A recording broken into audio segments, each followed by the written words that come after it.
வணக்கம் நண்பர்களே. பறிபோகிறது கீர்த்தனா கில்லி சரத் அமைச்சர்களின் பதவி. சிஎம் விஜய் அதிரடி.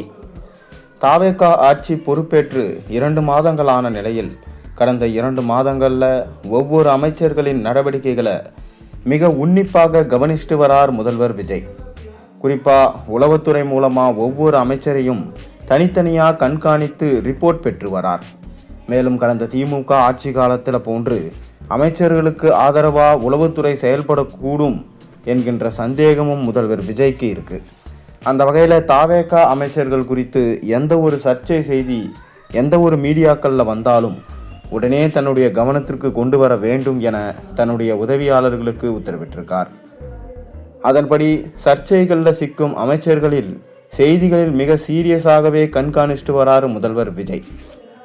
மேலும் அடுத்த மாதம் ஆகஸ்ட் 15ஆம் தேதி சுதந்திர தின கொண்டாட்டம் முடிந்தவுடன் தாவேக அமைச்சரவையில் அதிரடி மாற்றம் அரங்கேற இருக்கும் தகவல் வெளியாகியிருக்கு.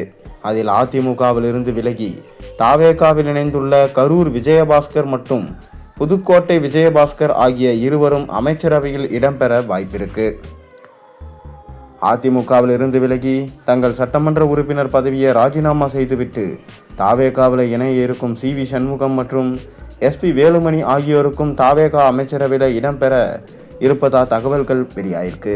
குறிப்பாக கரூர் விஜயபாஸ்கர், புதுக்கோட்டை விஜயபாஸ்கர், எஸ்.பி. வேலுமணி, சி.வி. சண்முகம் ஆகியோர் அமைச்சர்களாக பொறுப்பேற்று அடுத்து வரும் இடைத்தேர்தலில் போட்டியிட்டு வெற்றி பெற திட்டமிட்டிருக்கிறதா சொல்லப்படுது. அந்த வகையில் தற்போது முறைகேடு புகார் அடுத்தடுத்து சர்ச்சையில் சிக்கி மக்கள் மத்தியில் அவப்பெயரை பெறக்கூடிய அமைச்சர்களின் பதவியை பறிக்க முடிவு செஞ்சிருக்கிறார் முதல்வர் விஜய். நடவடிக்கையில் 5 அமைச்சர்கள் மாற்றம் செய்ய இருப்பதா தகவல் வெளியாயிருக்கு. அதில் தொடர் சர்ச்சையில் சிக்கி வரும் அமைச்சர் கீர்த்தனா பெயர் முதலிடத்தில் இருப்பதா தகவல் வெளியாயிருக்கு. அமைச்சர்களாக பொறுப்பேற்று ரூல்ஸ் மூலம் முதலீடு ஈர்க்கிறேன் என விமர்சனத்திற்கு உள்ளான கீர்த்தனாவுக்கு அப்போதே முதல்வரிடமிருந்து வார்னிங் கொடுக்கப்பட்டிருக்கு.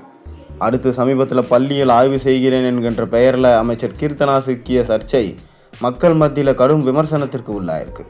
இது மக்கள் முதல்வர் விஜயும் கடும் கோபமடைய செஞ்சிருக்கிறதா சொல்லப்படுது. அடுத்து அமைச்சரவை மாற்றத்தின் போது கீர்த்தனா அமைச்சர் பதவி பறிபோகும். அடுத்ததாக அமைச்சர் கில்லி சரத் குழந்தைகளுக்கு மாத்திரை பவுடராக்கும் வீடியோ என்று வெளியாகி சர்ச்சையை ஏற்படுத்தியது. அதுக்கு எதிர்க்கட்சிகள் போராட்டம் வரை சென்றாங்க. அப்போதே முதல்வர் தரப்பில் இருந்து கில்லி சரத் குற்றமற்றவர் என நிரூபிக்க கட்டாயம் ஏற்பட்டிருக்கு. மேலும் அதே சமயத்தில் கில்லி சரத் அமைச்சர் பதவியை பறித்தா திமுக மிரட்டலுக்கு தாவேக அரசு பயந்து விட்டது என்பதாகும். உடனே அமைச்சர் கில்லி சரத் பதவி பறிக்கப்படலை. ஆனால் அடுத்து அரங்கேற இருக்கும் அமைச்சரவை மாற்றத்தில் கில்லி சரத்தின் அமைச்சரவை பதவி பறிப்பதற்காக வாய்ப்பு இருக்கு என கோட்டை வட்டாரங்கள் தற்போது தெரிவிக்கின்றாங்க.